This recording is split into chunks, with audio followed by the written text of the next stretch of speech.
Management of work, काम का प्रबंध, इसका क्या मतलब है, क्या मीनिंग है?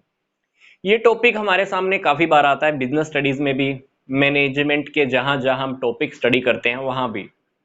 तो इस टॉपिक का मीनिंग कभी कभी हमें कंफ्यूजन में डाल देता है कि काम का मैनेजमेंट, मैनेजमेंट ऑफ वर्क, इसका रियलिटी में मीनिंग क्या है।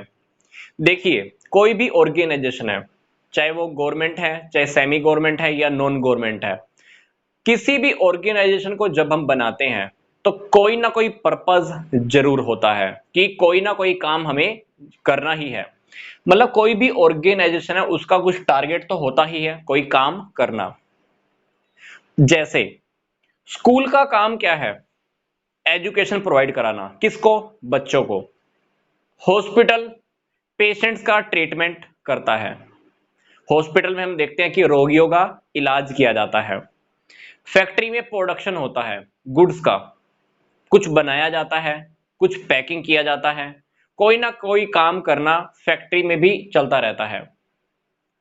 तो कोई भी काम सेटिस्फेक्शन के अंदर तब आएगा जब वो कंप्लीट हो जाएगा। मैंने स्कूल खोला पर मैं बच्चों को एजुकेशन प्रोवाइड ही नहीं कर पा रहा। मैंने हॉस्पिटल खोला, लोगों का ट्रीटमेंट ही नहीं कर पा रहा। फैक्ट्री खोली, प्रोडक्शन ही नहीं कर पा रहा, तो मुझे क्या सेटिस्फेक्शन मिलेगी? नहीं। तो जिस टारगेट के लिए मैंने ये सब एक्टिवेट किया है, अगर वो मेरा टारगेट कंप्लीट हो जाता है तो अल्टीमेटली मुझे वहां से क्या मिलने वाली है? सेटिस्फेक्शन मिलने वाली है। मतलब no work can be completed satisfactorily without management. किसी भी काम में से अगर हम मैनेजमेंट को हटा देते हैं तो डेफिनेटली वो काम पूरा ही नहीं हो पाता है। स्कूल का एग्जांपल लेते हैं। स्कूल के अंदर प्रिंसिपल है, टीचर्स है, पीएन्स हैं, काफी सारे और भी लोग हैं जिनकी वजह से एक कंप्लीट स्कूल बनता है। अगर वो सभी के सभी लोग अपने काम मैनेज ना करें तो आपको क्या लगता है हमारा जो टारगेट है एजुकेशन देना, क्या हम प्रोवाइड कर पाएंगे? बिल्कुल भी नहीं कर पाएंगे। प्रिंसिपल को अपने काम सारे मैनेज करके चलने होंगे। जब वो सुबह स्कूल आता है तो उसको ये पहले से ही मैनेज करना होगा कि मुझे अब ये काम करना है। उसके बाद मुझे टीचर्स को गाइड करना है, स्कूल की छुट्टी होगी तो मुझे टीचर्स की मीटिंग लेनी है। तो उसको सारे अपने काम मैनेज करने होंगे। मतलब उसके कामों में भी क्या है? मैनेजमेंट होगा, तभी वो सक्सेस हो पाएगा। मेन टारगेट क्या है उसका? एजुकेशन देना। स्कूल में काम करने वाले सभी टीचर्स, उनके खुद के पर्सनल काम, स्कूल के काम, सब में मैनेजमेंट होना बहुत जरूरी है। क्योंकि अगर मैनेजमेंट नहीं है तो टीचर को पता भी नहीं लगेगा कि मुझे आज क्लास में जाकर क्या पढ़ाना है, नोटबुक्स कैसे चेक करनी है, टेस्ट कब लेना है। मतलब टीचर्स को भी छोटे से छोटे काम से लेकर बड़े कामों का सभी को मैनेज करना है। मतलब टीचर्स को भी अपने काम में मैनेजमेंट लेकर आनी होगी, क्योंकि टीचर्स का भी मेन टारगेट क्या है? एजुकेशन देना। तो हमारे हर काम में मैनेजमेंट का होना बहुत जरूरी है। हॉस्पिटल की हम बात करते हैं।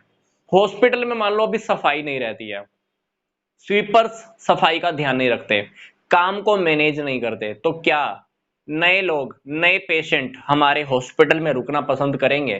ट्रीटमेंट करवाना पसंद करेंगे? बिल्कुल भी नहीं। डॉक्टर टाइम पर नहीं आता है, अपने काम को मैनेज नहीं करता है, खुद को मैनेज नहीं करता है, तो आपको क्या लगता है जो हमारा टारगेट है लोगों का ट्रीटमेंट करना, रोगियों का इलाज करना, वो आपका काम कंप्लीट हो पाएगा? नहीं हो पाएगा। फैक्ट्री के अंदर प्रोडक्शन हमें करना है, उस प्रोडक्शन को करने के लिए हमें काफी सारी बातों का ध्यान रखना होगा। कहीं से रॉ मटेरियल आएगा, मशीनें लगी होंगी, बिजली का ध्यान रखना होगा, बिजली नहीं है तो जनरेटर का ध्यान रखना होगा। तो काफी सारी चीजों का हमें एक साथ मैनेजमेंट करना होगा। मतलब फैक्ट्री के जितने भी काम हैं उनका मेन टारगेट क्या है? प्रोडक्शन करना। अगर उन सारे कामों में से मैनेजमेंट को मैं माइनस कर दूं तो आपको क्या लगता है क्या प्रोडक्शन पूरा हो पाएगा? क्या यहां पर ट्रीटमेंट हो पाएगा? क्या यहां पर एजुकेशन मिल पाएगी? नहीं। तो सारे कामों के अंदर अल्टीमेटली एक चीज कॉमन है, दैट इज मैनेजमेंट। तो यही बात यहां लिखी हुई है, no work can be completed satisfactorily without management. कोई भी काम अगर आप उससे सेटिस्फेक्शन लेना चाहते हो तो मैनेजमेंट आपको बीच में इंक्लूड करना ही होगा। आप, मैं, सभी हम भी डेली रूटीन के अंदर अपने कामों को मैनेज करके चलते हैं, क्योंकि सुबह उठने से लेकर रात तक अगर हम मैनेजमेंट नहीं रखते, सुबह क्या करना है, दोपहर को क्या करना है, रात को क्या करना है, अगर इन सबको हम मैनेज नहीं करते हैं तो रात को सोने से पहले हमारे मन में एक बात जरूर रहती है कि मैंने जो आज टारगेट सोचा था वो पूरा नहीं हुआ, मैं पूरा नहीं कर पाया, क्योंकि हमने अपने कामों को मैनेज ही नहीं किया। पर अगर हम सुबह से ही प्लानिंग करके चलते हैं, पूरी मैनेजमेंट बनाकर चलते हैं कि पहले मुझे यहां जाना है, ये काम करना है, बाहर से होने वाले कामों की हम पहले से एक एडवांस में लिस्ट बना ले।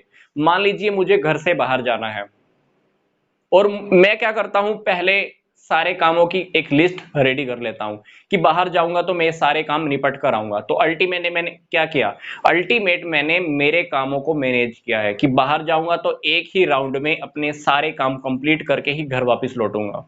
तो मैनेजमेंट लाइफ में होना, ऑर्गेनाइजेशन के अंदर होना, ऑर्गेनाइजेशन के लोगों के अंदर होना, ताकि उनके जो मेन टारगेट है वो पूरे हो जाए।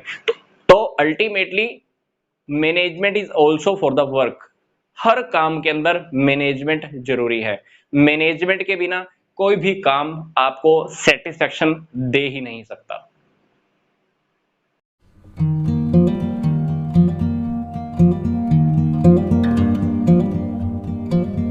मैनेजमेंट ऑफ पीपल क्या है, तो ये टॉपिक हम एक एग्जांपल के थ्रू समझ लेते हैं। मान लीजिए हम एक कंपनी के अंदर काम करते हैं, या ऐसा लगा लीजिए कि हम एक कंपनी चलाते हैं। मेरी एक फैक्ट्री है, या मान लीजिए मेरी एक कंपनी है। उस कंपनी में मेरे पास सब कुछ है, मटेरियल है, पैसा है, मशीनें हैं, बिल्डिंग है, पर वहां पर लोग नहीं है जिनसे मुझे काम करवाना है, पीपल नहीं है, मैन फोर्स नहीं है। तो आपको क्या लगता है कि मेरी कंपनी का कुछ बेनिफिट है? मेरे पास पैसा है, फैक्ट्री है, बिल्डिंग है, मशीनें हैं, मटेरियल है, सब है, पर काम करने वाले पीपल नहीं है, इंसान ही नहीं है। तो उस फैक्ट्री का, उस कंपनी का कुछ बेनिफिट आप क्या कह सकते हो, होगा? नहीं। तो जो मेरे पास अवेलेबल है, इन सब का होने का भी बेनिफिट तब है जब मेरे पास इन सबको यूटिलाइज करने का एक सबसे बड़ा सोर्स हो, that is people, that is मेरी जो मेन फोर्स है, मेरी जो लेबर फोर्स है। अगर ये ही नहीं है तो आपके जो बाकी के रिसोर्सेज हैं वो किसी भी काम के नहीं है। मशीनें तो हम फिर भी अरेंज कर लेंगे, पर लोगों को अरेंज करना, लोगों को मैनेज करना आज हमारे सामने सबसे बड़ा इशू है। क्यों? क्योंकि हमें यह देखना होता है कि हमारे ऑर्गेनाइजेशन का जो मेन टारगेट है, जो मेन एम है, उसको पाने के लिए क्या लेबर, लोग, पीपल क्या लगातार एफर्ट अपना कर रहे हैं कि नहीं कर रहे हैं। मतलब हमें यह देखना होता है कि पीपल अपना कंटिन्यू एफर्ट, कंटिन्यू जो काम कर रहे हैं, क्या उस कंपनी के टारगेट को पाने के लिए ही कर रहे हैं ना। तो मैनेजमेंट जो पीपल का होता है, इसके अंदर हमारे सामने दो इश्यूज आते हैं।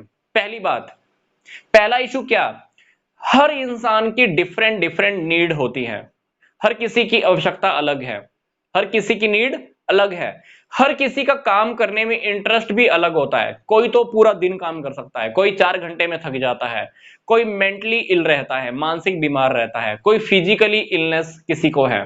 तो हर इंसान की आवश्यकता भी अलग अलग है, प्लस उनकी जो काम में रुचि है, काम करने में जो उनका इंटरेस्ट है वो भी अलग है। दूसरी बात, मुझे कैसे काम करवाना होता है, सभी लोगों को एक साथ मिलकर काम करवाना होता है। क्यों? क्योंकि मेरी कंपनी का एम पूरा हो पाएगा। क्योंकि अगर सभी लोग मिलकर काम नहीं करेंगे तो मेरी कंपनी का जो मेन टारगेट है, मेरी फैक्ट्री का जो मेन टारगेट है, डेफिनेटली वो कंप्लीट नहीं हो पाएगा, वो कंप्लीट हो ही नहीं पाएगा। तो मुझे क्या करना है, पहले तो यह ध्यान रखना होता है कि उन सबकी अलग अलग आवश्यकता क्या है, उन सबका इंटरेस्ट क्या क्या है, प्लस उन सबको एक साथ मिलकर काम करवाना होता है। इसलिए लोगों का मैनेजमेंट, मैनेजमेंट ऑफ पीपल हर जगह पे जरूरी है। एग्जांपल लेते हैं हम एक स्कूल का। स्कूल में अगर प्रिंसिपल टीचर्स के ऊपर मैनेज ही ना करे, टीचर्स को मैनेज ही ना करे, 9th का टीचर 10th में जा रहा है, 10th का टीचर मान लो 1st क्लास में जा रहा है, 1st क्लास का टीचर 10th में जा रहा है, तो आपको क्या लगता है जो हमारे स्कूल का मेन टारगेट होगा, मेन एम होगा लोगों को एजुकेशन देना, बच्चों को एजुकेशन देना, क्या वो कंप्लीट कर पाओगे? नो। तो स्कूल में भी टीचर्स को मैनेजमेंट के अंदर रखना होता है, उनको मैनेज करके रखना होता है। फैक्ट्री में भी काफी सारे डिपार्टमेंट होते हैं, production department, purchase department, marketing department, उनको चलाने वाले उनके मैनेजर होते हैं। Production manager, purchase manager, marketing manager, development manager.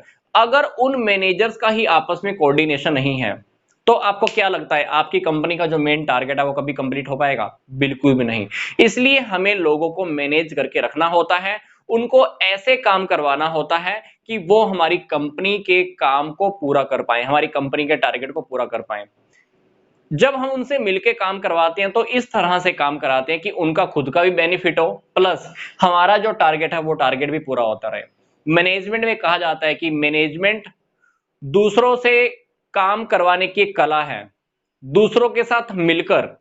मतलब हम मैनेजमेंट जब भी करते हैं लोगों का, हम उनके बीच में इन्वॉल्व हो जाते हैं, खुद भी काम करके दिखाते हैं प्लस उनसे भी काम करवाते हैं। रियलिटी में होना भी यही चाहिए। अगर आप दूसरों से काम करवाना चाहते हो तो आपको खुद उसी काम के बीच में कूदना होगा। जब आप काम करोगे तो लोग आपको देखकर मोटिवेट होते हैं, डेफिनेटली वो भी काम करना शुरू कर देते हैं। क्योंकि कुछ लोग ऐसे होते हैं जो सोए हुए होते हैं, काम करना ही नहीं चाहते हैं। पर जब हम उनके सामने एग्जाम्पल बनकर आते हैं, जब हम खुद उनके सामने काम खुद करते हैं तो डेफिनेटली वो हमें देखकर भी कहीं ना कहीं मोटिवेट होते हैं। तो मैनेजमेंट इसलिए लोगों का करना बहुत जरूरी है।